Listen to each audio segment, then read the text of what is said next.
If the atom ended up somewhere else as part of a different statue, like a statue of Hitler, for example, if World War II went differently. Like the one that Ben has in his background?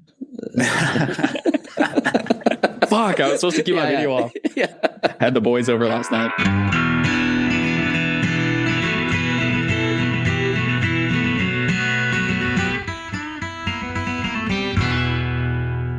Frick yeah. Nice. Well, I'm so excited. Today we have Mr. Lucas Smalldon joining us on Increments Pod. I'm Vaden Masrani, alumni from University of British Columbia, and my boy, Mr. Benny Angel Breath Chug from Carnegie Mellon University. And so I think the subject for today is roughly going to be agreements and disagreements on the subject of free will. The way that the conversation got started is Ben and I made some mouth noises about free will in a previous episode, and then Lucas posted a blog that I guess you wrote it 2021, is that correct? I think so, yeah, it was a while back. Yeah, nice. That kind of pushed back on some, nothing that we said in that particular episode, but just the idea of the free will determinism debate in general. So that's what we're going to focus on today. But I figured before we start that, maybe just a few words of background and kind of what your interests are, because I've been kind of creeping you online a little bit and know that we have a lot of similar interests, but I just love to a little bit more about what you're interested in and where you've come from. Okay, yeah. So I think the mutual interest that connected us online, probably in the first place, me to you guys and maybe you guys to me, is the Karl Popper, David Deutsch epistemology stuff, which I, like many people, got into via Sam Harris's podcast when he had David Deutsch on his show for the first time in, I think, 2015. And I heard that podcast and was very intrigued by David's answers to Sam's questions. And I could tell he was doing interesting work in areas that I was curious about. So I dove into his books, which took me into Popper's books. And I've been thinking a lot about those ideas ever since then. I started that blog to basically give myself a place and a context to think through how critical rationalism applies to different things, as I tried to think through what that philosophy means in terms of my broader worldview. So as different situations in the news came up or different topics, I would try to apply the insights from critical rationalism to see if they withstood that case. And usually I found that I could think of a way that they did. And I wanted to be able to try to think through clearly the details in all those different cases and also explain it succinctly. So that I started the blog for that reason, and free will and determinism was just one of those issues that I've heard you guys refer to Sam Harris when talking about this issue, and I very much agreed with Sam Harris's position on free will until I got into the critical rationalist stuff.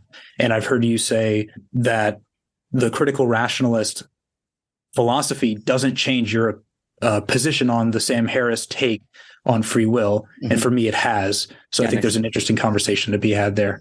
Heck yeah. Just one other thing to add. So the name of your blog is Barely More Than a Tweet. So we'll link to that for listeners. And unlike my blog posts, which are scrawling and never end, Lucas's are nice and succinct, and you can read them without scrolling. So they're beautifully bite-sized and digestible. So I'd highly recommend people check them out. No, the Barely More Than a Tweet blog is a great idea, though. I think something between Twitter-sized and Vaden-sized was much needed. Yeah, that's great. That's great. So yes, I read the post in question. I think I understand it, but maybe just a way to kick things off is just to summarize the main case for the listeners. Okay, so I think maybe to start off by very briefly summarizing what I think Sam Harris's argument is, since that was my starting point as well.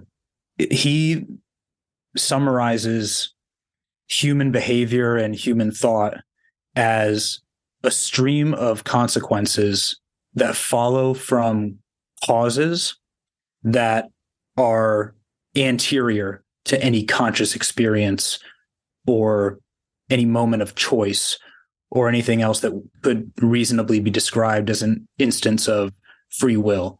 So he will, whenever someone tries to give him an example of a free exercise of individual will, he will point to antecedent causes of that choice moment that the agent in question didn't choose and had no control over. And you can do that from a physicalist, determinist perspective by pointing to reductionist explanations in terms of, atoms bumping up against each other. In some cases, you don't have to go back that far. You can just say your menu of options to choose from at any moment presupposes certain facts about your life. For example, who your parents were, what your genes are, and none of those things were chosen by you. I think the mistake in thinking that argument rules out free will is in two parts. The first part is that it's basically saying you don't have absolute freedom to choose anything.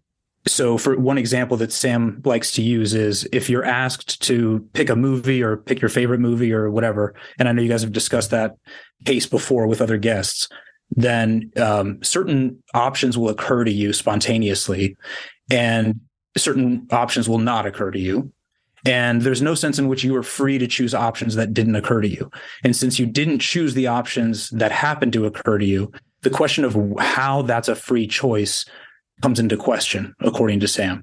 So I'll push back on that. But the second part of the mistake, I think, from him is prevaricating between prediction and explanation. And this is really where the critical rationalist part becomes essential, because you could, in principle, predict everything a person will do based on the motion of the particles that comprise them and their environment and everything about the situation. Presumably, at a fine enough level of detail, even if we accept the multiverse version of quantum theory and people are going to do many different things, but there's going to be different proportions of what they do. Let's just say you could predict all that forward. But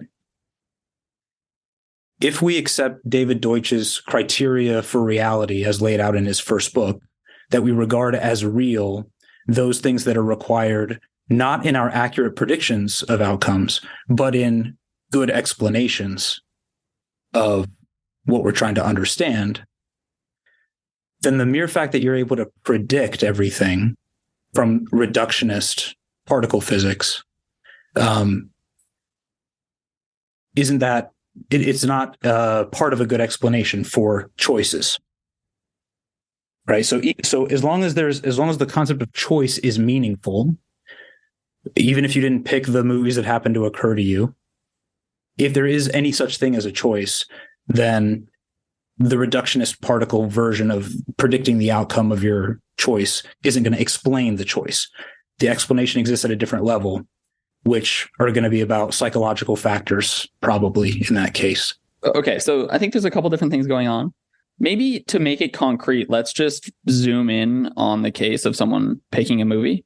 So my understanding of your position is that at one level of explanation, namely sort of the more reductionistic, deterministic level, you want to say that, yes, there is no free will if you consider sort of atoms bumping into each other, et cetera. But then if you try and explain the situation at a higher level of abstraction, namely just humans doing things, making choices, then we do have free will. Is that true? Is that the claim that you're making, that we don't have free will at one level of description, but we do have it at another level of description? And then you want to make the claim that one of those levels of description is a better representation of reality than the other one? Your question, I'm glad you asked it that way, because it forces me to refocus on my argument rather than Sam's. And I think it's going to be clearer if I put it this way. I think determinism is true, and I think free will exists, but I don't think they're related to each other at all. And that is to your question about the different levels. Determinism, let's see if we agree on this summary of determinism, what determinism asserts: that all of physical reality obeys invariant laws of physics. So my view of determinism, I think it's even simpler than that, just that the state of the universe now is entirely determined by the state of the universe at time t-1. So it doesn't have to talk about laws of physics, although obviously laws of physics are the thing that's propelling this state to the next state. Yeah, sorry, that's the part I disagree with. Okay, nice. I think that is the kernel of the misconception here. Okay.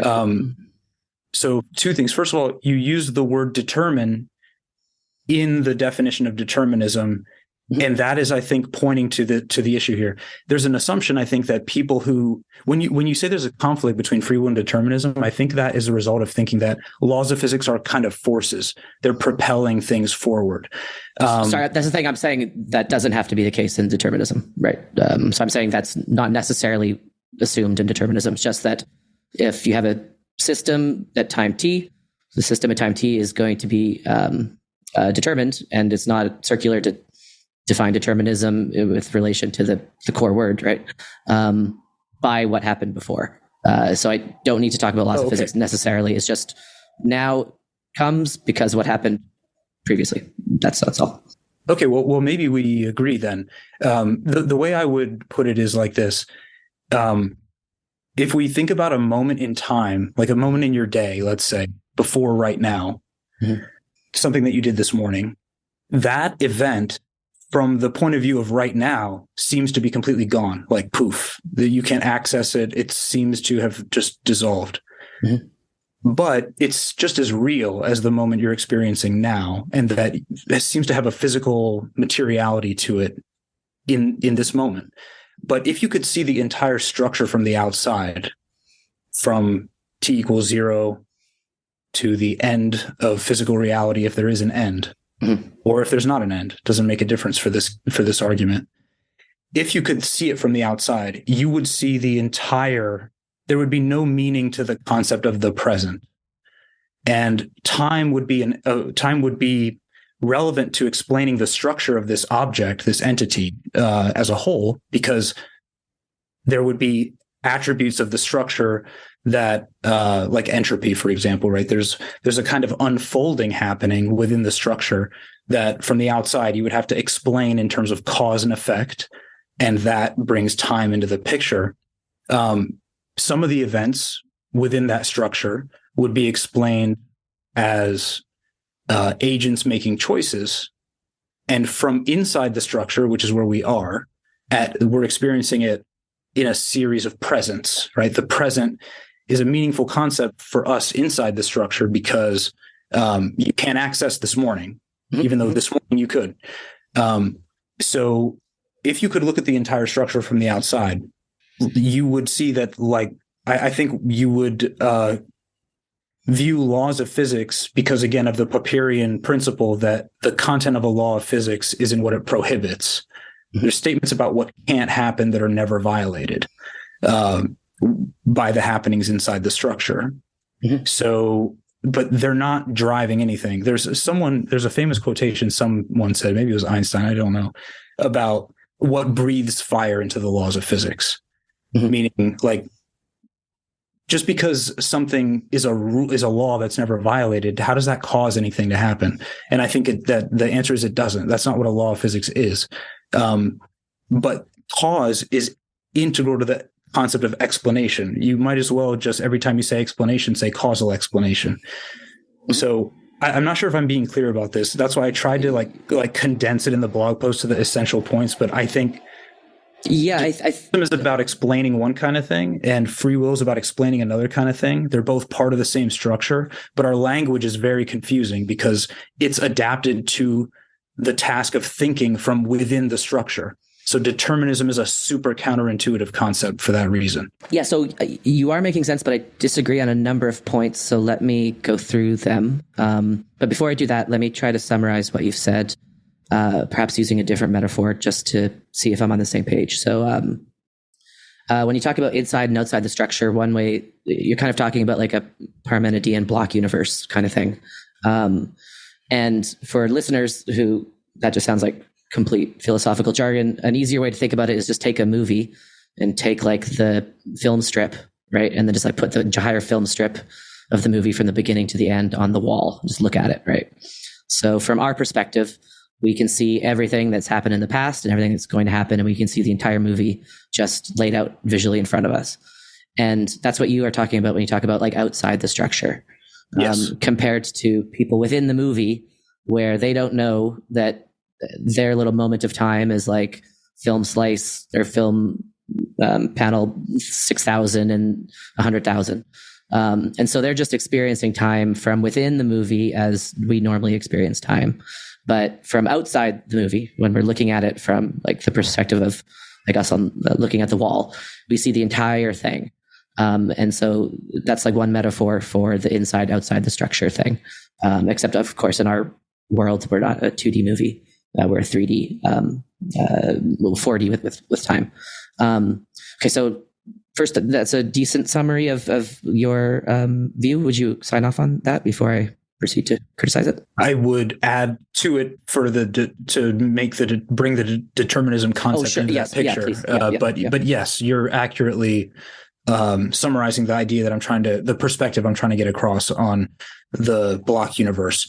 And determinism, I would add to what you said, only that determinism, at least in my terminology, just means that there are certain statements you could say about this block, about this film reel, that are true of the entire reel.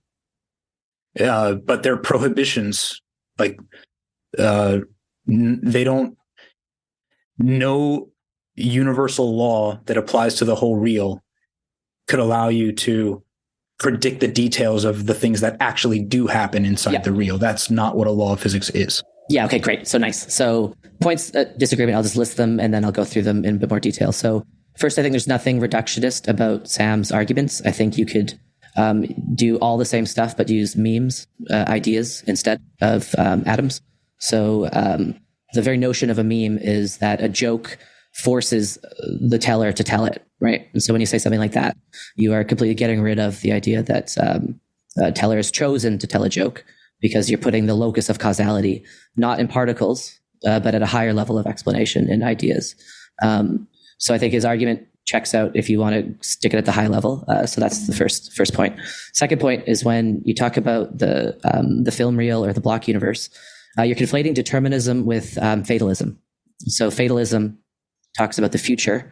It talks about the fact that no matter what we do, we are heading towards something.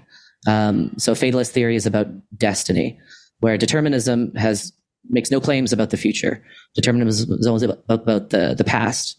And also determinism, like I don't really like using that word. I'll use it occasionally, but I just like to talk about the problems with free will, because all of Sam's arguments are completely consistent with a non-deterministic universe. So you can add as much randomness and stochasticity and multiverse and branching and just complete unknown about the future as you like. And all of his arguments about why we don't have free will would check out. So in that sense, I completely agree with you that determinism and free will aren't related, because I think that that's just a hangover of how philosophers have been talking about this for a while. And I think that kind of gets us into a bit of trouble, because in your post, you're basically trying to demonstrate that free will exists by refuting determinism. But determinism doesn't really play into whether or not we have free will, because one, it doesn't require us living in a deterministic universe, and two, it doesn't require us knowing anything about the future or making any estimates about the future. And then the third point of criticism is that this doesn't come from Deutsch or Sam. This is maybe something that Ben and I have added to the conversation, is chaos theory and complexity. And so complex systems are precisely those systems that are deterministic but not predictable. So there is no relationship between determinism and the ability to predict stuff, because with complex systems like the brain, for example, or like economies or like the stock market, these are deterministic systems which are infinitely sensitive to the initial conditions. And because we can never know any initial condition to infinite degree of precision, we can never predict unlimitedly out into the future. So one, I want to cut the link between Sam's arguments and reductionism. I don't think that holds. Two, I want to cut the link between the belief in free will and some estimate about the future, because that's fatalism, not determinism. And three, I want to cut the link between determinism and ability to predict, because that isn't true either. I think the first one is there's more to discuss about the first one than the second two. Sure. Although even with the first one, I'm not sure we're really going to disagree about your point. I think I maybe need to clarify my position a little bit. Yeah. So first of all, I wasn't trying in my post to refute determinism, and I don't attempt to refute it now. Mm-hmm. I think the two are compatible. Mm-hmm. It's just that there's a conception of determinism that's part of the conversation that would conflict with free will if it were valid. I just don't think it's valid. And I think you and I are using determinism actually in a similar way that doesn't conflict with free will as I understand it. So, and the concept of prediction isn't important for my argument either, because going back to the inside outside the structure distinction, from outside the structure, the whole concept of prediction is meaningless, because prediction is relative to the present where it's being made, right? It's if you can see the entire structure, then you don't need to predict anything. It's all laid out there. It's only from a particular moment in the timeline that you would need to attempt to predict something that hasn't occurred yet from your perspective. So one very quick point to round that out, and then to your emergence point at the beginning. So the fact that we can make choices, the fact that the future will be what it is.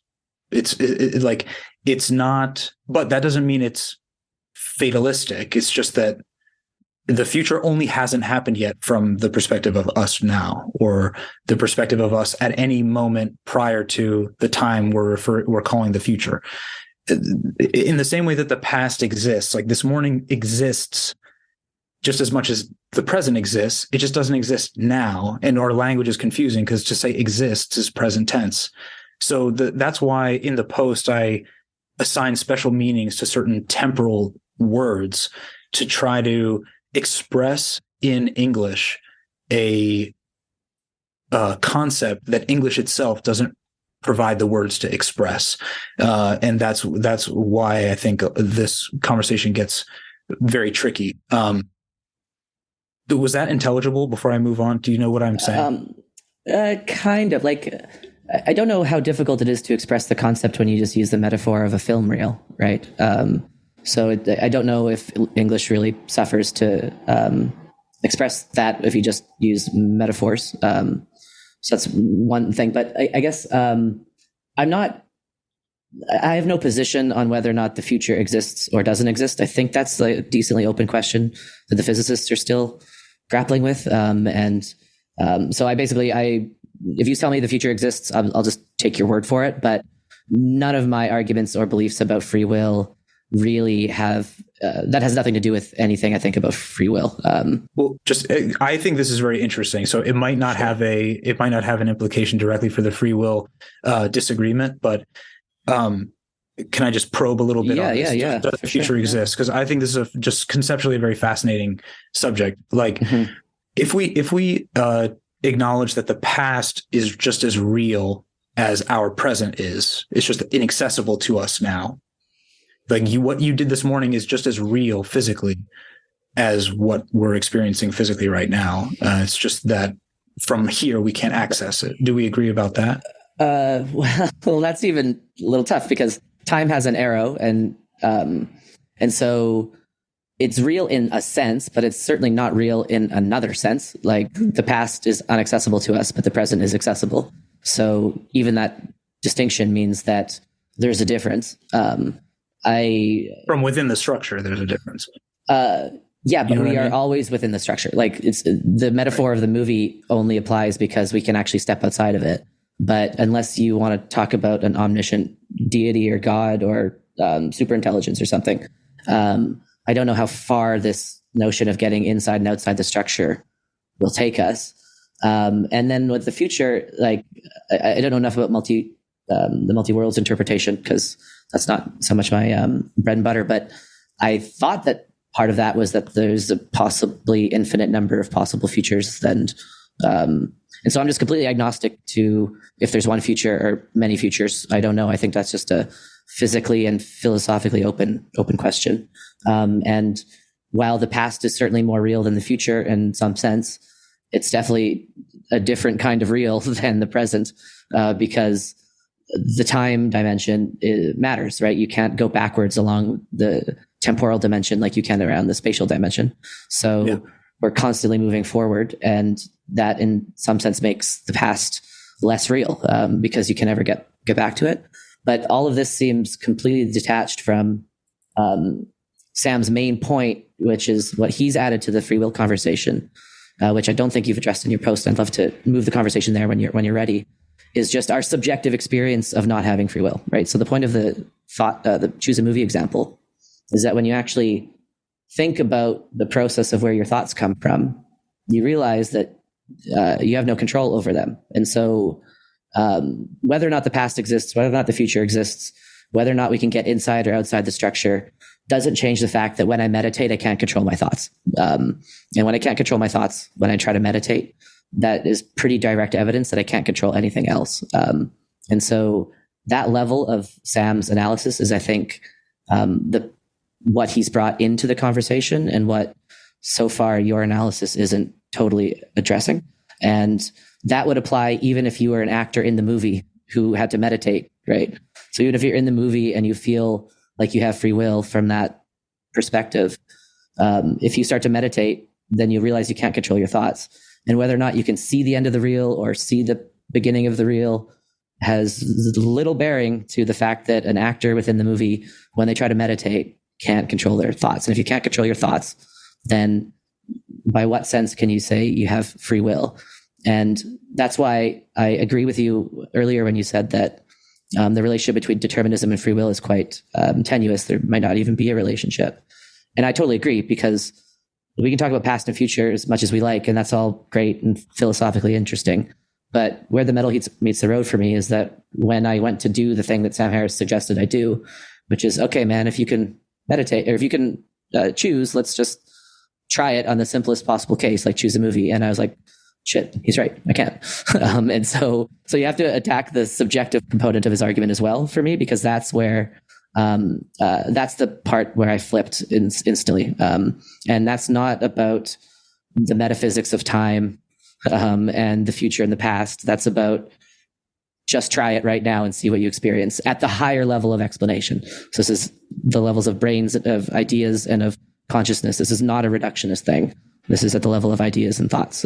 So maybe riff off that as much as you like. I know I kind of threw a lot at you. So take it whichever direction you like. That's okay. Okay. So let's get there. I just will say, before addressing that directly, I think I don't think that the determinism and free will issues are related. I think the determinism issue is way more conceptually tricky and also intellectually interesting. So that's kind of why I focused on it at the beginning. I could summarize without refuting any of the things that you or Sam say about the fact that you don't have any, there's no like T equals 0 for your thought process, where you are the prime mover who's going to initiate a process of your total free, like radical volition, and there's no limits. And anything that happens in your mind is strictly due to you making it happen by the freedom of will. That seems to be what he's refuting. And I agree with that isn't the thing he's refuting isn't reasonable. Nice. Okay. But I don't think that is the thing that really matters, because, okay, here's the summary, I think, of why I would say something that I would call free will exists. And I'll put it purely in terms of critical rationalist arguments. Sure. And I think there's two. I won't know until I actually speak it. But I think there's only two lines to the argument. Yeah. One is, we should regard as real those things that appear in our best explanations of a thing. Keeping in mind that what is our best explanation is a parochial fact. It depends on what other explanations exist of that thing at the same time, what criticisms have been offered of that explanation. So there's no, what's a good explanation depends on the situation, and it could change tomorrow. But for the rational attitude one can adopt is to regard as real those things that appear in what are currently our best explanations of whatever the thing is we're trying to explain. That's line one. Line two is there are many, many things in human affairs for which the best explanations involve the concept of choice. Interesting. And choice doesn't mean the thing that Sam is refuting, the T=0 radical volitional freedom with no other influences to also contribute to the explanation. It's just that if I'll take an example that Sam Kuipers used with you guys, because I listened to your episode with him yesterday. Mm-hmm. He modified the pick a movie thought experiment with an additional detail to be recommend to me your favorite movie or something. Mm-hmm.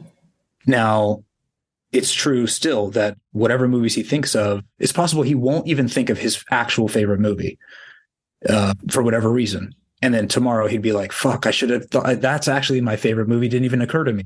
Mm-hmm. Why is it his favorite movie still? He's going to have an explanation as psychologically about why that's his favorite movie, aesthetically about why that's his favorite movie, dramatically, or whatever it is.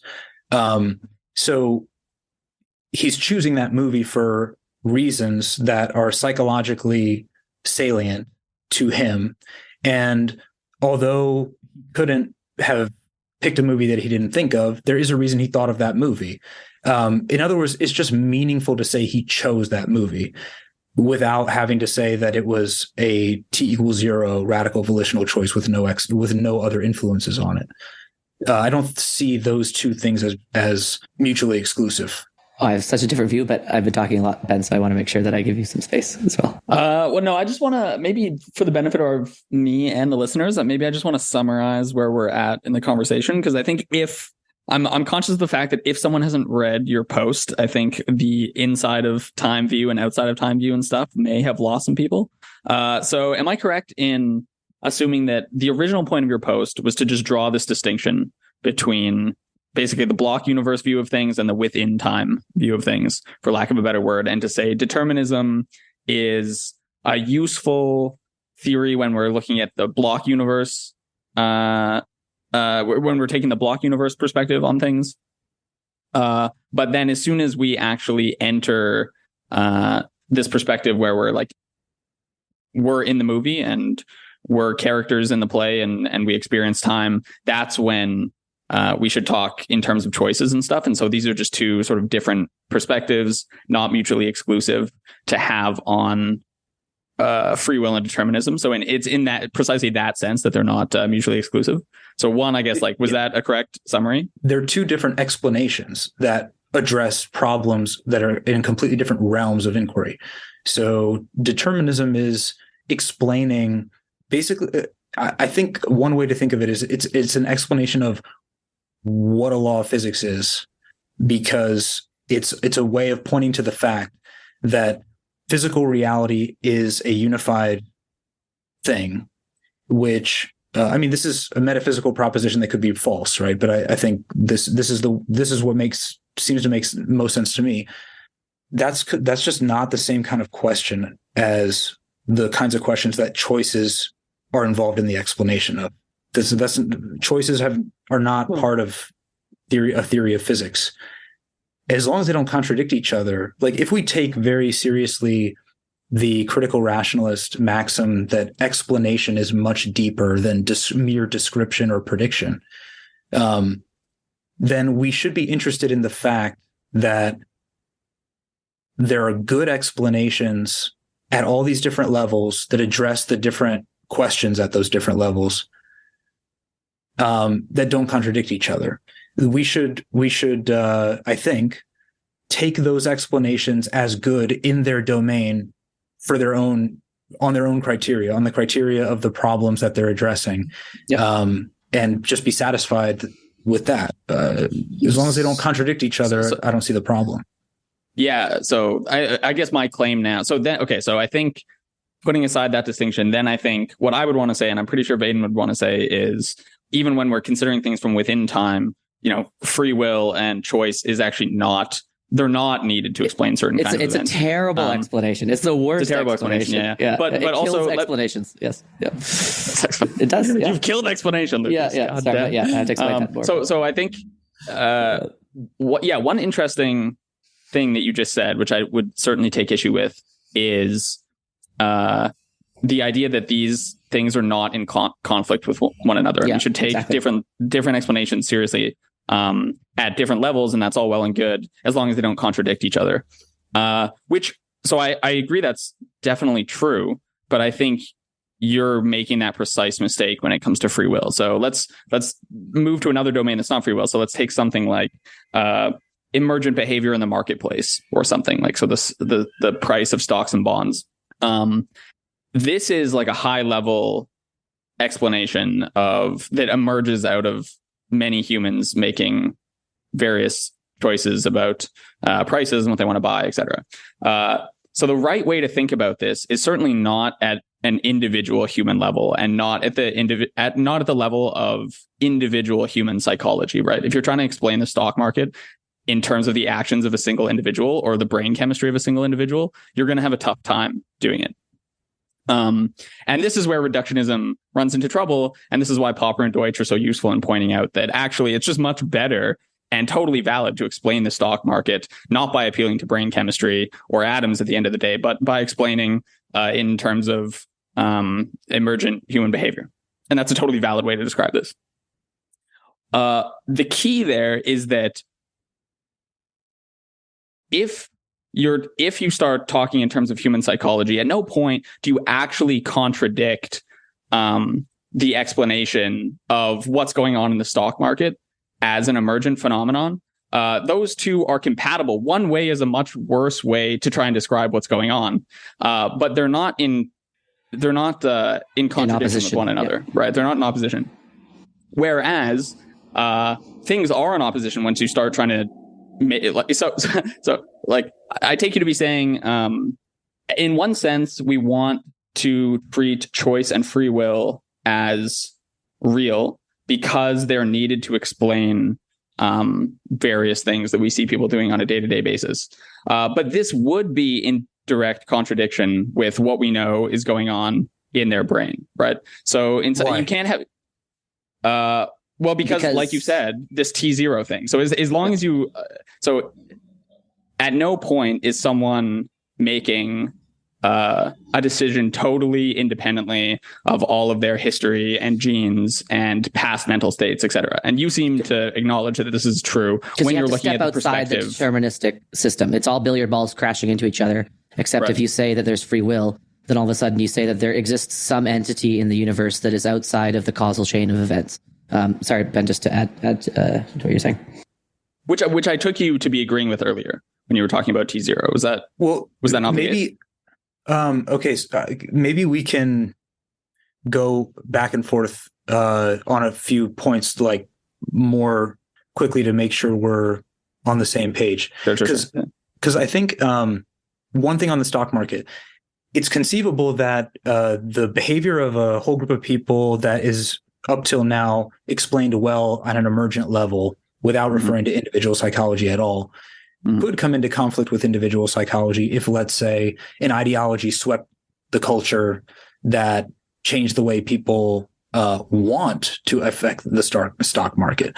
Like the reason that it works in a certain way is because the culture and the society are organized in a certain way that we might not have to take for granted. But on the... Wait, sorry, in what sense would that contradict human psychology? Well, I'm just saying that if I don't understand anything about the stock market, so I'm just... Let's just say like the price rises, right? Let's just say like the price, yeah. Right. This is a cartoonish example, but it's logically coherent, it seems to me. What if people understood the emergent impact that their collective behavior has on the stock market, and they come for whatever weird ideological reason to believe that effect in the stock market is evil, so they all start changing their behavior so as not to cause that effect? Then you would have a psychological explanation for a weird phenomenon appearing in the stock market, which would not be predicted by the emergent stock market theory that you began with before that ideology swept through the culture. Do you see what I'm saying? But I think what Ben is saying is that if some conception of the stock market entailed that we saw the world as upside down and backwards and stripy, like at no point does the higher level explanation come down and directly contradict what we know about human psychology. But what you're saying is not that, but that was what Ben was saying, is that, yes, you can have the case where higher order things affect lower order things, which is what you're saying.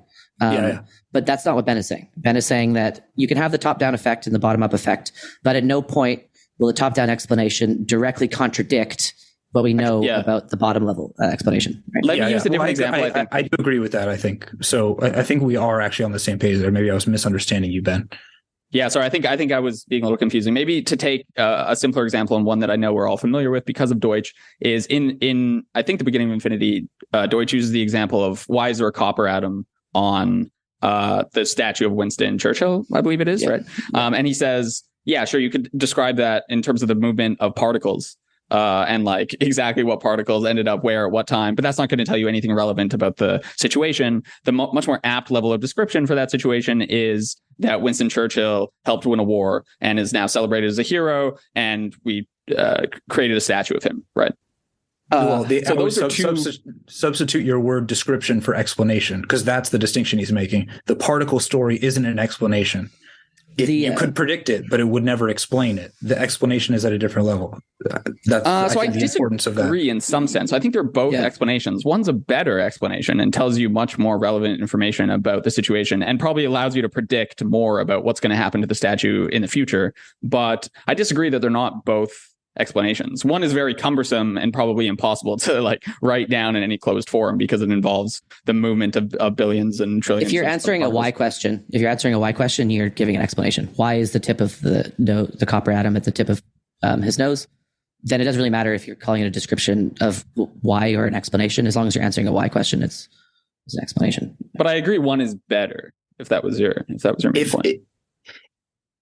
If the world were different, though, so. In the concept, I think you may be thinking of laws of physics as initial conditions, laws of motion.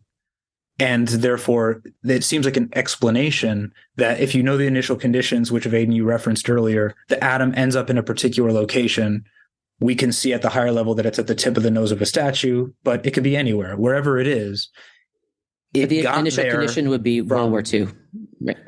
Well, the initial condition could be the Big Bang. That atom ended up where it ended up, right? But I'm just saying the initial condition can be a higher order thing, not a lower order reductionist thing. We can start the story as the initial condition is World War II, say. Right. But there, we would be kind of jumping between levels to go from that to the atom as a physical billiard ball bumping into other billiard balls. I'm happy to start at the Big Bang to not get distracted. Like I'm happy to start at the Big Bang. I think the point still stands. So if the atom ended up somewhere else as part of a different statue, like a statue of Hitler, for example, if World War II went differently, like the one that Ben has in his background. Fuck! I was supposed to keep my video off. Had the boys over last night. Then we wouldn't have to modify that explanation at all, which makes it easy to vary, which makes it a bad explanation. That's the sense in which I mean it's not an explanation. It's a description, but that's the difference between determinist laws of physics. No, you would. I disagree that you wouldn't have to modify it. I mean, if you literally had an explanation of like the path of this particle from this place to this place, I mean, you would have to. No, but you guys are talking past each other. Ben is giving the explanation that Deutsch gave in the book. He's not switching to a lower order particle explanation of the copper atom. He's giving the explanation that Deutsch gave at the high level involving World War II and traditions of putting statues up for great leaders, etc. So he's keeping it totally at the level that you want him to keep it at. Right? But those aren't laws of physics, right? Or those aren't. So determinism doesn't apply to that. But he wasn't saying that. He was talking about explanations contradicting each other and giving the example of the copper atom. Yeah, so let me bring it back there. We might be getting rabbit holed by something that may matter on your view, but may not. So let me just clarify where I was going, which is that, yeah, at no point as Vaden said, do these contradict each other, right? These are very compatible things, and you can totally argue one is a much more valid way of describing the situation than the other, but they're not contradictory. And that's the precise point I was trying to make with human psychology and explaining prices on the stock market. It's, better to explain prices on the stock market by appealing to the behavior of a mass group of people and not talking about any single individual's desire, like what they had for breakfast that morning, etc. But at no point are those actually logically in contradiction with one another. Whereas in the free will case, I think you're arguing that they are in contradiction, right? Or at least that's what I took you to be saying. Namely, when you look at brain chemistry. No, I think that Lucas is not arguing that, but we're pointing that out, that it must be in contradiction because. Okay, sure. Yeah, sure. Anyway, so yeah, that's my point. I'll let you respond to that. You don't look satisfied, so I'll let you berate me. Yeah. Dude, that's just my resting bitch face. Don't read it. He saw Hitler in the background. Yeah. Dude, you used to have a crush on a girl who had the hottest resting bitch face, and like. Always just it's just that's an oxymoron, dude. No, but dude, she was so hot because she looked like such a bitch the whole time. But I always think about this person from high school. I'm gonna wreck your explanation. So we should explain your attraction in some psychological terms, I think, perhaps. Okay, so I may have lost track of the disagreement here. I think that it is true that these things don't have to contradict each other. Explanations at different levels. Some of the things that I think they shouldn't contradict each other. I agree they shouldn't. I don't know what I said. Yeah. But determinism, in my terminology, the way I'm thinking of that concept is about laws of physics. So that's like a specific thing. And I think you guys maybe have a different concept of determinism. I think maybe that's what I'm picking up on, because you're talking about emergent things that would appear in an explanation that I wouldn't call determinate, like part of physical determinism as a theory. So we may be using that word differently in ways that are confusing. So I just Wikipedia'd it just to get us on the same page. So the first sentence in the Wikipedia article is: determinism is a philosophical view that events are completely determined by previous existing causes. End of sentence. So it doesn't necessarily say anything about laws of physics. It doesn't say anything about higher order explanations or lower order explanations. It's just about whatever is happening now is completely determined by what happened at time t minus 1. And that can be at the level of ideas. It can be the level of World War II explanations. It can be at the low level of atoms moving around in the void. But it doesn't presuppose that this is because of the laws of physics. You could say, I'm a religious determinist, and it's God that makes everything now completely determined by what happened a moment ago. It's just about a causal chain of events. And so what Ben is saying is that to say that we have free will is to say that there is one node in this causal chain which is not determined by what the previous node was. There's just some supernatural thing in the universe called the human brain that somehow is able to step outside this crisscross cause and effect matrix. And that's what Ben's point is, that to say such a thing is to contradict what we know about higher order and lower order. So we can talk about laws of physics, we can talk about Deutschian stuff, but determinism doesn't start with an opinion on any of that. And neither do I when I talk about why free will doesn't exist. I'm only talking about the fact that to invoke the notion of free will is to say that there is this thing that requires no further explanation. So now I want to get to your point about the critical rationalist best explanation thing. Because I think that to say something is a choice is to annihilate the possibility of any deeper explanation. It just severs it. So let me make a concrete example. Somebody goes to Canadian Tire, buys a shovel. I don't know if they have Canadian Tire in the US. Yeah, fine.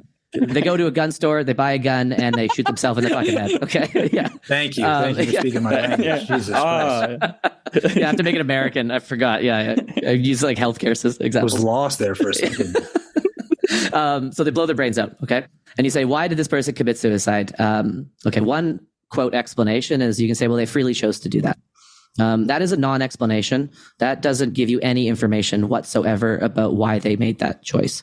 What you could say instead is, well, they had a history of depression. They just got in a really bad divorce.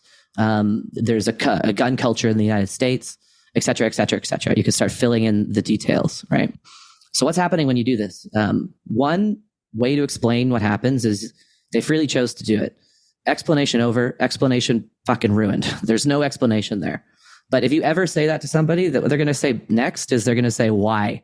As soon as I ask you, why did they freely choose that?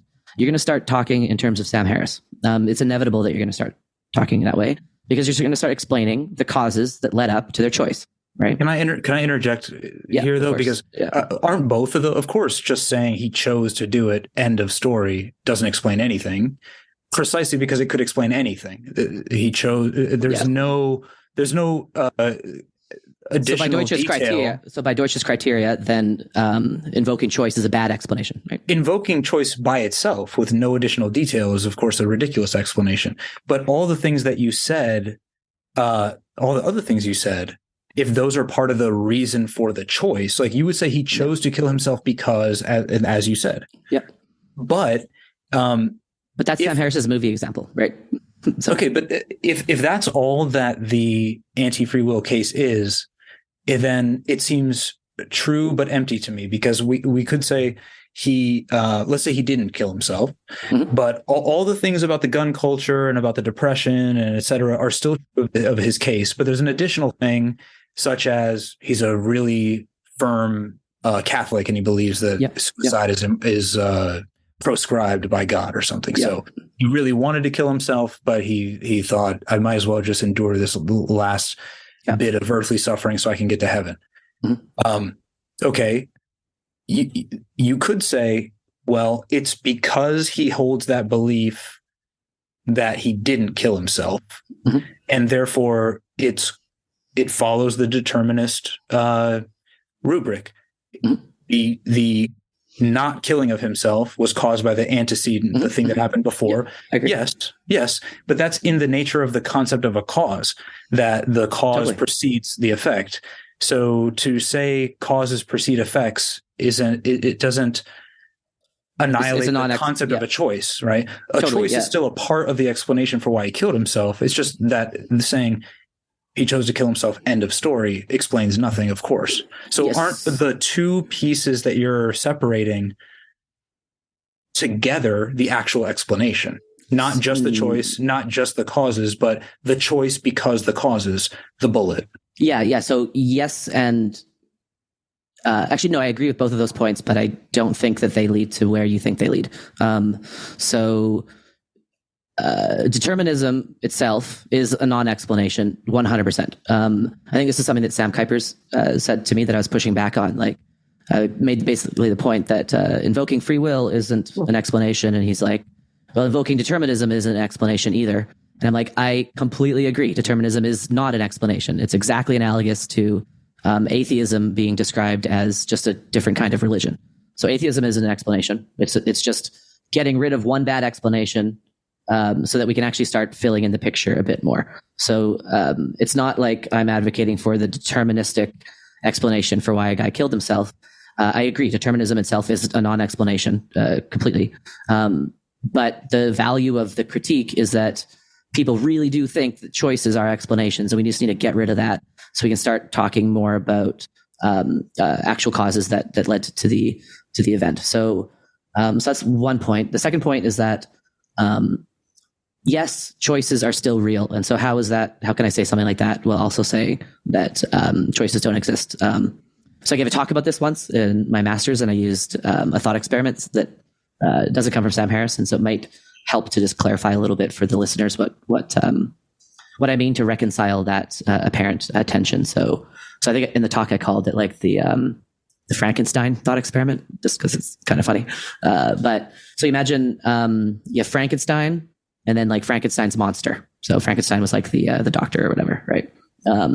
So let's just imagine that the monster is like hooked up to like Frankenstein's machine with a little cable, and Frankenstein is making the monster just act however Frankenstein wants it to act, right?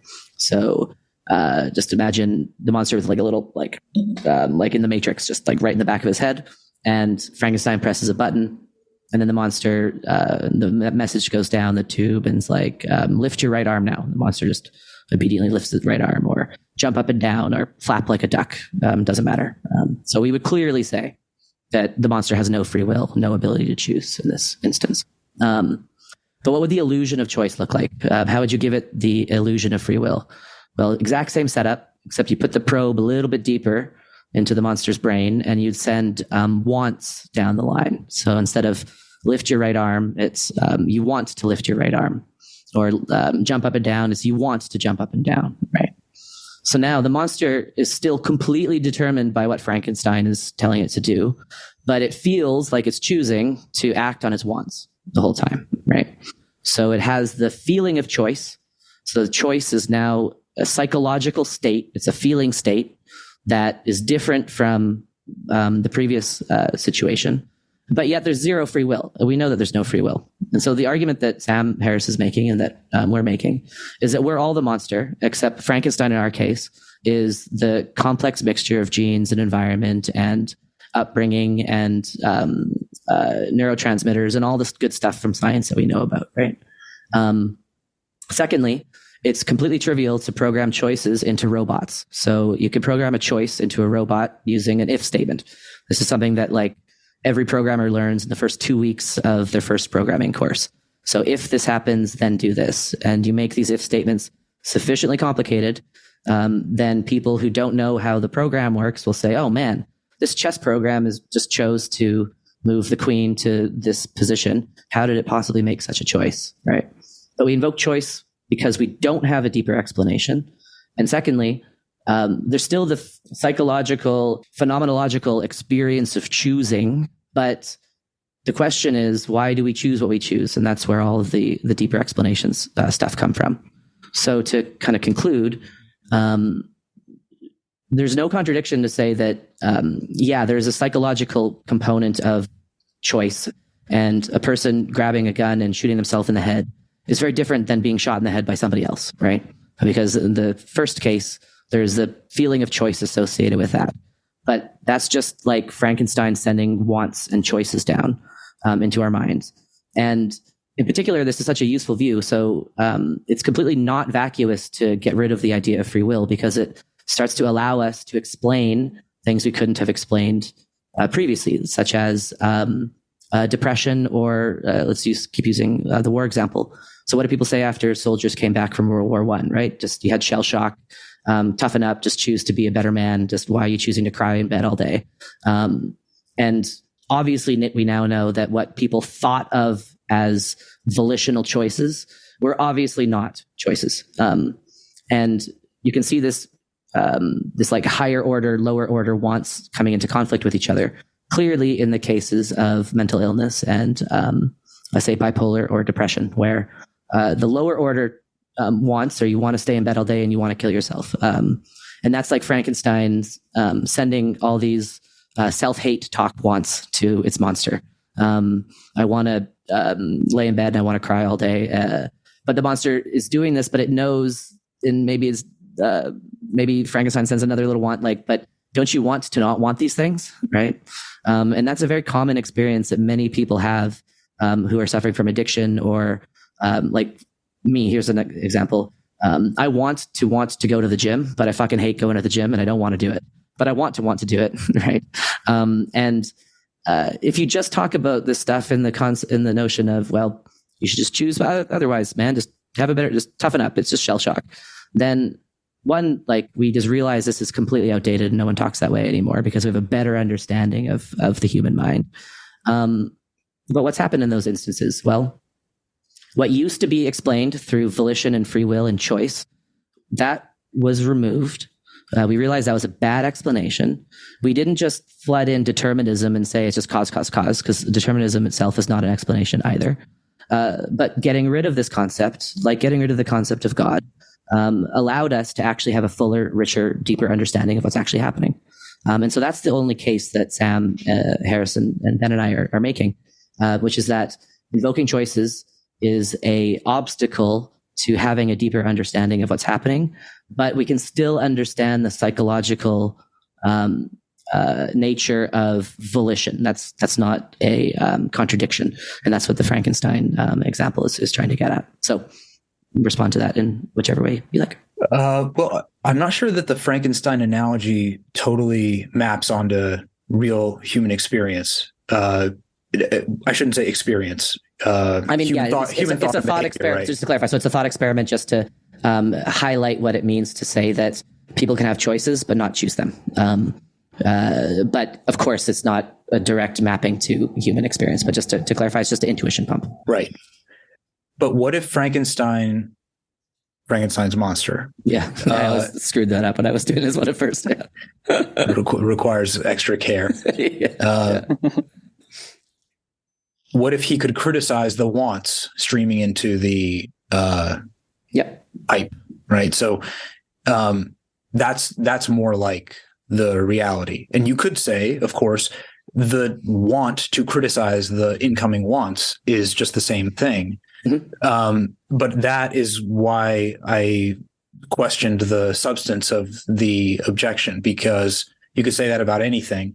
And I'm not saying that there's this ultimate radical T=0 volitional freedom. I'm just saying, if a want comes streaming into your consciousness, mm-hmm. or even not into your consciousness, but like just into your gut, whatever, like a very bestial desire or something, you could just act on it, as the monster in the thought experiment apparently does.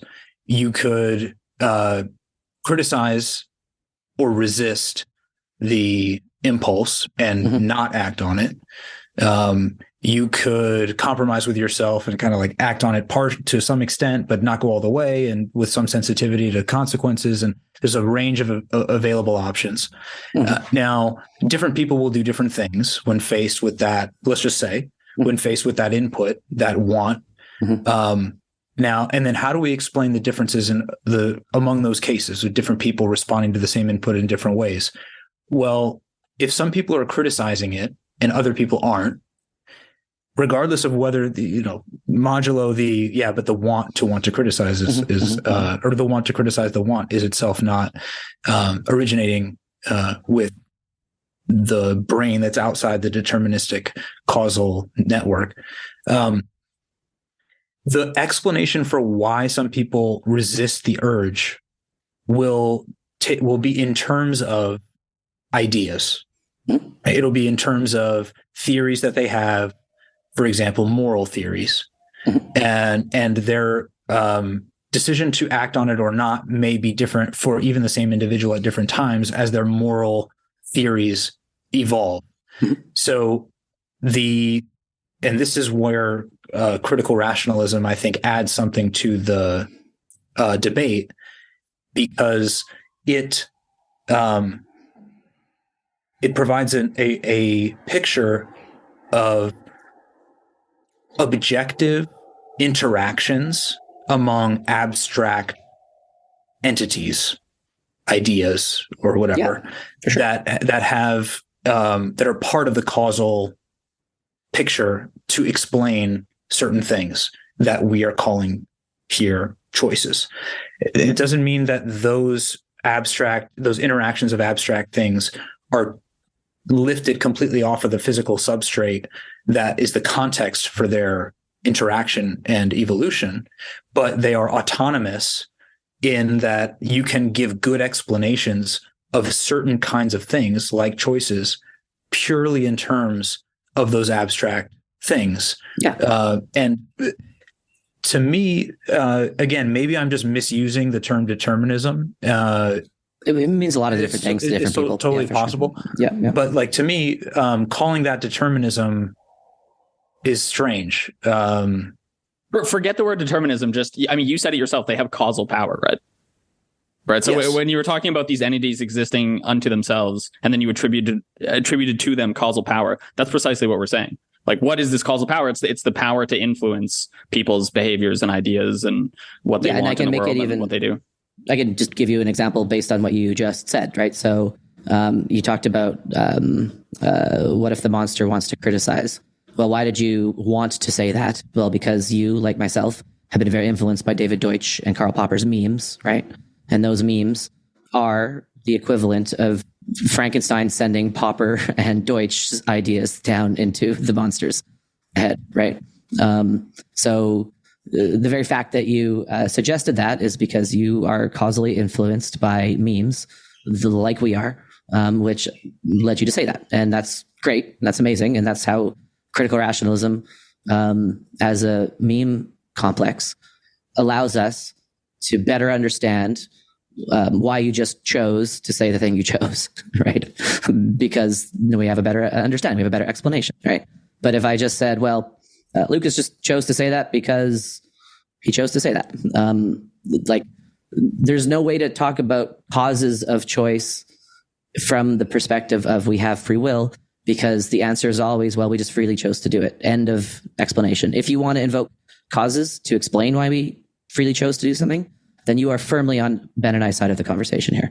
Yeah, this is, I feel like it's disappointing, but I don't know if I should be disappointed, but I think we actually completely agree. We're using words differently. Yeah. And it's very possible that I'm using them in a way that wouldn't be recognizable to other people because I'm not like drawing on any literature that establishes the meaning of these terms in any kind of canonical way. So it could just be my idiosyncratic usage that is making it hard for me to communicate. But yeah, the challenge then that I'm wondering if there's an answer to is we take determinism and free will completely off the table as words, because I think that may be causing confusion. Like, is there anything to your critique beyond the statement everything that happens is caused by something that happened before it? Nope. That's exactly the critique. Yep. Does anyone? So I'm operating on the assumption nobody disagrees with that except for supernatural. Well, again, this is the first sentence of the Wikipedia article of what determinism is, right? So if people are saying they're against determinism, then they have to be taking a position against that. Because I think, and again, maybe many people share the same alternate conception of determinism that I have been, that I said at the beginning seemed to be operating in Sam's critique as far as I heard, but that I didn't recognize as a coherent concept, which was that determinism means laws of physics are pushing reality, like they're physical causes causing physical effects, which can be which could in principle be written out as a description purely of physical interactions that would predict the unfolding of the complete history of the universe, right? Like the clockwork universe. Well, I think that is how determinism was typically argued before Deutsch and Popper kind of broke us out of the physicalist mode. But again, just like look at the first 3 paragraphs of the Wikipedia article, and it doesn't talk about physical laws or reductionism or atoms necessarily. It's just that when this conversation was getting kicked off in like Newton's time or whenever, people just thought about the world in terms of particles. So that's just a historical hangover, I guess. But it's just talking about cause. Nothing steps out of the chain of cause and effect. And if you want to talk about causes at a high level, that's great. If you want to talk about causes at a low level, that's also great. But there's nothing about determinism per se that says you have to explain things in terms of atoms bumping into other atoms. It's just about causes. Okay. Yeah. I mean, I feel like anyone who would enter the conversation by saying, no, there are many things that happen for which there's no explanation. Many people do believe that sort of thing. But I wouldn't expect any of the 3 of us to want to proceed with a discussion with that person, because it's like, well, then what are we arguing about? Right? Yeah. So they wouldn't say explanation again, because that's kind of Deutsch's terminology, but they would, the idea of free will is that there exists a thing for which there's no prior cause.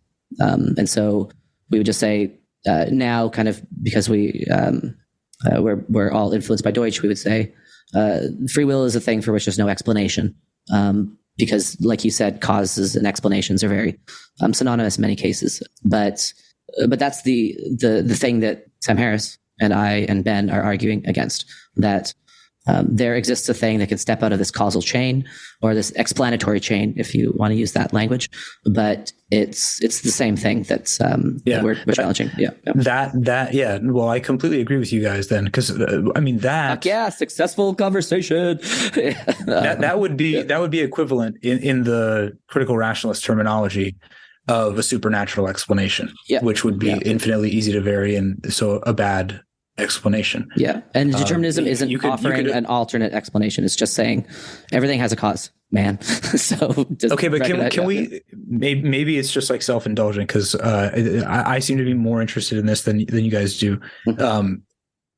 But can we revert to the inside outside the structure thing for a minute then? Because I think if we agree on the free will stuff, this like metaphysics point is to me very interesting. 100%. That's great. And I wonder if you find it persuasive. We already talked about it a little bit, but there's one critical piece of it, as far as I'm concerned, that hasn't been discussed. So,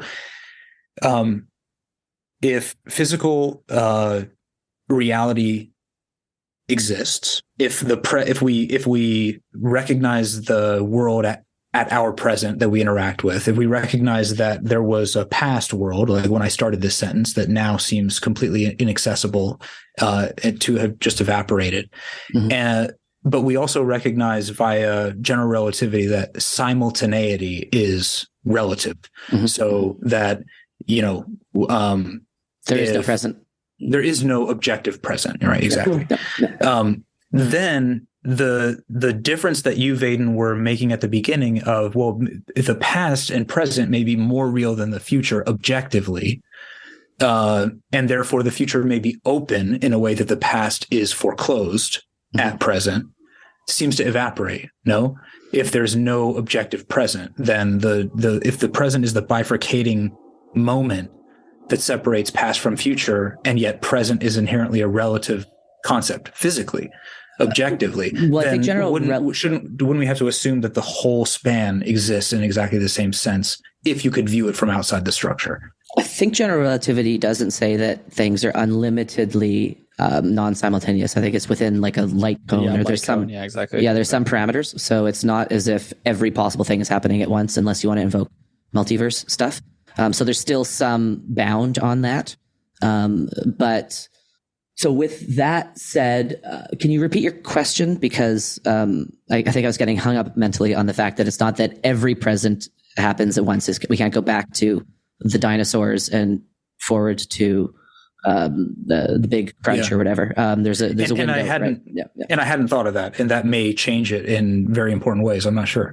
But I was just trying to see if it could be established that that we agree that the future, whatever it will be, that's what it will be.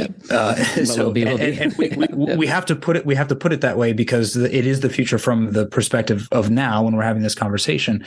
But if you could step outside and such that the concept of a present would mean nothing, as you're looking at the entire thing, then determinism, again, and maybe this is just, it becomes irrelevant if I'm. Let's say one way to interpret determinism, and then not get stuck on what the true definition is. The way that I've been thinking about it is, if laws of physics are never violated across the entire structure, then that doesn't mean everything is caused by a law of physics. It just means there are certain statements about what's not possible in the structure that are obeyed throughout the entire structure, and that is a different conception of a law of physics than I certainly had, at least before I started studying David Deutsch and Karl Popper, because I used to think of a law of physics as essentially a force, like it's causing the unfolding. Yeah, that's fascinating. So just two comments there. So I think Sam Harris is currently grappling with the exact same question that you're grappling with, and the way that he's asked it, and to a couple guests, is the actual all that is possible? Have you heard him say that phrase? Yes. And I think he's kind of groping at the same deep questions that you're groping at, which is like, there's only one thing that's going to happen. And so is that all that we can say will ever happen? And is it like there's only one way the movie's going to unfold, and so it's not as if at every point there's infinite branches. It's just the movie. And can we say that the actual is all that's possible, or maybe you said the possible is all that's the actual is all that's possible. So I don't have a good answer. I just want to say it's a really interesting philosophical question, and let's bounce it around a bit more. And then the second point I want to make, I think I've just forgotten it now. Yeah, I've forgotten the second point. So maybe let me push you a bit on the idea that the laws of physics aren't. Yeah, that was what I was going to say. Yeah. Oh, I was just going to give the example of supply and demand. So would you say supply and demand as a law is the thing that's causing? Like, so I would say that as supply goes down, demand goes up, and demand goes down, supply goes up. But it's not the law of supply and demand which is causing the change. That's just giving the parameters under which change will happen. But the actual cause comes from exogenous to the system. But sorry, Ben, that was just the example I had in mind. But no, that's a good question. Let him answer that first before I hit him with something else. Oh, okay. Well, yeah, I think I agree with what you're saying there. It's like there's a dynamic between the, I don't know what word to use. I don't want to say forces. That's going to be like totally the wrong word, but there's going to be a relationship between supply and demand. Yeah. That where the one is interdependent with the other. But the law of supply and demand is a way of summarizing the interdependency and the way things are related. Could you say that? Yeah. Oh, sorry. No, go ahead. Sorry, I got excited with that idea, but finish your thought and then I'll That's okay. Consider it finished. Could you say that laws put constraints on the system? So exactly. Yeah, exactly. Yeah. So the laws are kind of the things that's constraining what actions are possible and impossible, but then it's the actual actions and movements of X, Y, and Z that are doing the causing. So it's like, it's not the laws of gravity which cause the billiard ball to move the other billiard ball. And I don't know why whenever I talk about philosophy, I say billiards instead of pool, but I should just say pool balls. But anyway, but that's constraining all the possible motions of the balls, right? But it's not actually causing the balls to ricochet off of each other. It's just constraining the possible sets of motion. But then the thing that actually causes the ball is the propulsion of the previous ball. And so I kind of want to conceive of laws as constraining the system in particular ways, such that when things move within that system and behave within that system, they're constrained by these laws. And that's how the laws maybe influence the possible outcomes and futures of previous events. That's exactly how I think about it. I would say constrain is another good way, perfectly valid way of saying prohibitions. Yeah, exactly. Create a perimeter of possibility space. Ooh, that's a really nice phrase. But they don't determine the dynamics of everything that happens in detail within that space of allowed dynamic. I don't know about that. I'm not sure about that. Like, don't you just have to drill continually deeper to, like, in some sense, they just forbid everything that doesn't happen, right? So in some sense, they forbid things to be any way but one way, putting aside possible multiverse stuff. But even in that sense, Schrodinger's equation tells you that the waveform is like exactly what it is and not any other way. So it's not it's not correct to say that the laws are causing it. The laws are just descriptive, typically like mathematical things that we're writing down that describe various things and describe how the universe evolves. But I think it's what my sense, Lucas, is what you're getting at is laws bound the space of what is possible, but then within the space of what is possible, there are like multiple ways things could be. And I think there you're not perhaps taking seriously enough how constraining something like relativity is, right? Relativity tells you light will bend around a star precisely in one way, not in any other way, right? So there's only one way that can go. It's not as if it tells you within 1 light year, the light will be found somewhere here. No, it says it will be precisely at this but point supply and demand isn't as precise. Right? But that's just a chosen example where you can actually make a precise statement. Right? I mean, this is the difference between physics and something like economics, right? Economics is just like naturally less precise because it deals with much more complex systems. But if you take the critical rationalist view that all laws are constraints and prohibitions, then you wouldn't say that laws of general relativity are any deeper or richer than, say, the law of supply and demand. It's just the nature of the system and the nature of the law, right? So it's some laws allow for very precise constraints, and other laws only are broader, right? And back to the suicide example, like that's also happening, whether or not the person, the red-blooded American who goes to the gun store, whether he does or doesn't kill himself, there's no law of physics prohibiting people from killing themselves, but he may or may not do it. The explanation for why he does or doesn't do it won't be about relativity or other physics, even though the whole system that we're talking about is a set of physical things, but there's the best more explanation physical things. Right. Yes. You could, yes, I agree with you. The best explanation won't be. But the fact that there's nothing about him killing himself or not killing himself that would violate the laws of physics, just points to the fact, I think, that laws of physics are insufficient or inappropriate as explanations of various things that happen within the physical world. Yeah, fair enough. Yeah. Can I ask you guys a question about how you I know this is something Sam Harris has talked about, but I'm curious psychologically for both of you, how you view this question. How does your position on free will affect your view of moral responsibility? Sure. Yeah. Yeah, we'll probably have similar answers. It changes it for me from maybe like the typical conception pretty radically. And we can drill into exactly what that means, but I guess I would say I view people as ultimately, they're ultimately not in control of the decisions they've made. That doesn't mean you can't, that doesn't mean that like norms and a penal system and stuff can't try and encourage like certain forms of behavior.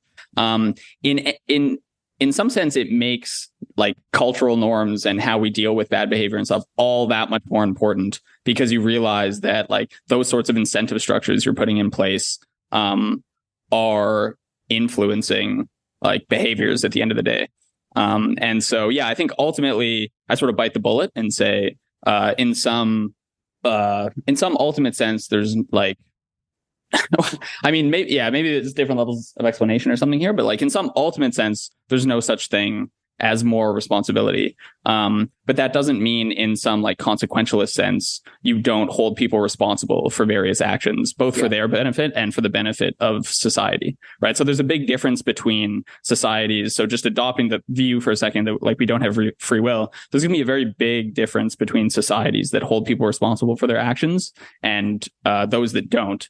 And I think the former are going to be much healthier and better places to live than the latter. And so I don't ultimately think the notion of moral responsibility makes sense, but it does, from just a purely consequentialist viewpoint, still make sense to hold people responsible for their actions to encourage like various societal norms and whatnot. Yeah. So I totally agree. Let me just echo that back in kind of my own, the way that I think about it. So part of the reason that the Sam Harris argument was so impactful for me is that it just improved my life drastically, because I think he's used like the grizzly bear example, where if a grizzly bear comes and eats your kid when you're camping, you're going to be really sad about that. That's going to be brutal, but you're not going to have thoughts of vengeance about the grizzly bear for the rest of your life. But if it's a person who comes and eats your kid, then you're still going to feel terrible, but you're going to also typically have thoughts of revenge and thoughts of this is injustice that needs to be made right. And so for me, when I got rid of the notion of free will, what flooded in was just a lot of compassion. So I don't often have the case where grizzly bears eat my children, but I do have the case where there's like an asshole at the end of the bar who's just being a bit of a dick.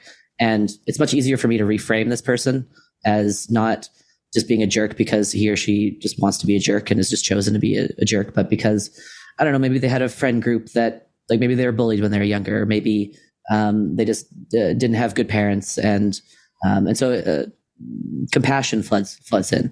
But on the specific subject of moral responsibility, what this has allowed me to do is just completely reframe the question of responsibility away from this like deep metaphysical property that we have to just a purely practical consideration. So I think about responsibility is just a useful meme that we have put out in the culture to steer our culture into slightly less violent and more pleasant societies. So, for example, I think it makes a lot of sense to hold people responsible for drinking and driving. Not because I think that they're ultimately responsible for that choice, but because that's just a great meme to have out there. That if you drink and drive, we're going to say that you chose to do that, you're responsible, and you're going to have to pay the consequences, because that's going to encourage people to do it less. Do I ultimately think that they're responsible for that? No. But do I think that's a very great meme to just have out in the culture? Absolutely, I do. And so it reframes questions of responsibility into just practical considerations. What do we want to make people responsible for under the eyes of the law? Also just in norms in society. So if someone gets in a fight at the bar, yeah, I'm going to talk about them being responsible for that and making that choice. Not because I think philosophically that's ultimately what's happening at the bottom, but because I think holding people responsible for certain actions just from a practical consideration is a great way to improve people's behaviors. And when we create AGI robots, one, they're going to be made on deterministic Turing machines. So try to figure that out, Deutschians. But second, I think a good way to encourage them to be better AGIs is to program in this notion of personal responsibility into them, so that they think that they have free will and they think that they're freely making their choices and that they're responsible for these choices. Because that's going to be a great way to raise the little AGIs. Just like I'm not going to tell Georgia when she's 7 that she doesn't have the ability to choose. That's probably a bit overkill for her age. We'll talk about the language in terms of responsibilities and choices, because that's a great way to raise a child, right? But when it's age appropriate and when she knows what metaphysics means, hopefully by age 8, we'll have a richer conversation about what does responsibility actually mean, and we'll talk about it in the language of memes, because that's what I think responsibility ultimately is. It's a meme. And so that's how I think about it. Congratulations on ducking all those grizzly bears in Canada. I figured you guys were just evading them on the way to work every day. Yeah, but shooting them with my guns. But yeah. So I have one follow-up question, which is, how does that view of moral responsibility that you, I think it seems both share, affect your own internal moral deliberations when you're trying to make a decision? When you're trying to figure out whether something is right or wrong for you to do and in your real life. So for me, not for me, I would say. Yeah. No, you go. Yeah, not for me at all. 99% of my morals come from evolution, instinct, and my cultural upbringing. So most of the morals that I haven't consciously thought about. I've just been mirroring and copying the behaviors of people in my culture. And so I think that moral philosophy and notions of responsibility, et cetera, is great for publishing philosophical papers and stuff. But at the end of the day, we just have gut feelings for most of our moral decisions. That's not the case for every decision. And so I think where moral and ethical frameworks come in are for these edge cases, like should we eat animals? Should we not eat animals?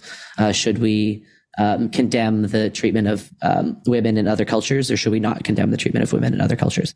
So these are tough moral edge cases, and that's absolutely where moral philosophy and consequentialism plays a role for me. That's when I start thinking more about consequences and stuff.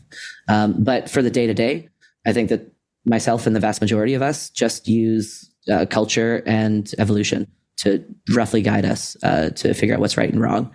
And getting rid of the idea that I'm ultimately responsible for things doesn't change the gut feeling I have that punching someone is not a good thing to do, right? That's a gut feeling that. No, but when you do deliberate, does it change your deliberation process? I think that's what this question was. Yeah, well, so when I deliberate, I think in terms of consequences, so consequentialism.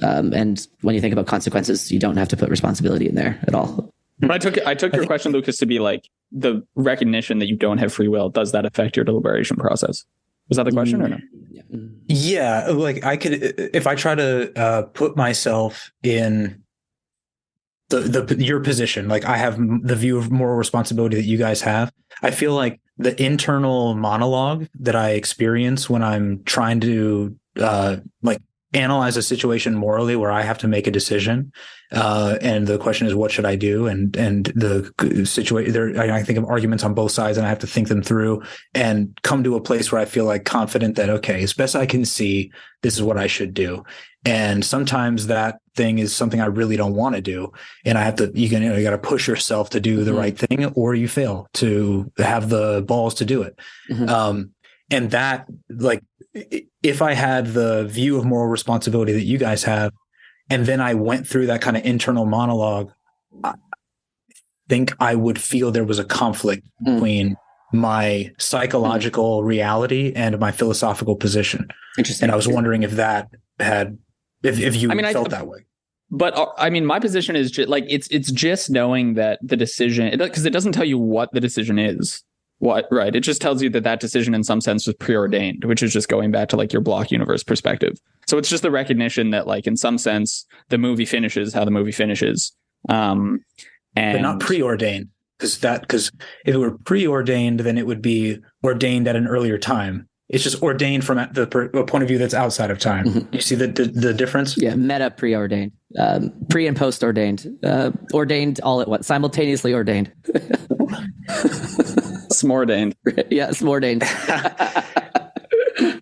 I do think that's an important distinction, though, because it's you will do what you will do, but that doesn't tell you what to do. No, exactly. And so that's what I mean by the voice in your head. It just tells you that it's preordained, but it doesn't tell you. But it's well, I can reconcile. So Lucas is objecting to pre because that is presupposing that we're inside the film, and it's pre with respect to where we currently are. But you can also think of pre as the person putting the movie strip on the wall. So the pre from the perspective of the outside makes enough sense to me to understand what you're saying. But what you want to say is, well, outside doesn't have time at all, so you can't even talk about pre and post outside. Which means there are no implications for the actual decision that you have to make inside the film. But there's still implications. The fact that you will do a thing doesn't help you decide what to do when okay, let's just replace preordained with, like, you're not stepping outside of cause and effect, right? Which you agreed with earlier. Yes. Right. And so if you run the cause and effect tape, and that you're going to make the decision how cause and effect dictates you're going to make the decision. And that's all the recognition gives you. It doesn't tell you what decision you're going to make. It doesn't tell you which factors you're going to find influential, et cetera. And so subjectively speaking, you're still going through all those arguments and stuff. And so I honestly, like, don't really think about it on a day-to-day basis. Mostly how free will impacts me is mostly what Vaden was saying. It's my view of other people, and me just reminding myself to be patient and not be an asshole with people who might be being assholes in the real world, right? Because you take a step back and you remind yourself that they didn't choose their shitty upbringing, or they didn't choose to be impatient at this very moment. And that stuff's very valuable. When it comes to your own personal decision-making, I don't find it very useful. I don't find it distressing. I do think there's an interesting conversation to be had about whether the acknowledging we don't have free will is psychologically distressing for some people. And I could imagine, I'm sure that sort of person does exist. Like, you become unhinged a little bit by realizing that things are preordained. I know you don't like that word, but I'm sticking to it. But I'm just not one of those people. So I found it mostly to be a totally freeing realization on my end. And then most of the time I'm not thinking about it. And then when I do think about it, it just gives me some level of sort of cognitive or emotional sympathy rather with people.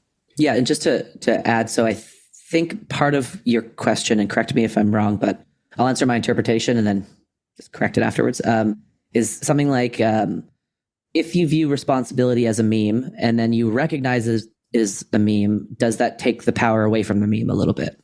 So, something like that. Let's just use the example of deciding whether or not to drink or drive. So one way to decide not to do that is to say, well, I am ultimately responsible for this. And if I learn that I'm not responsible, then maybe I'm just going to start drinking and driving more now. But for me, I know ultimately I'm not responsible, but I know that if I do it, the consequences of me doing this are going to be very bad.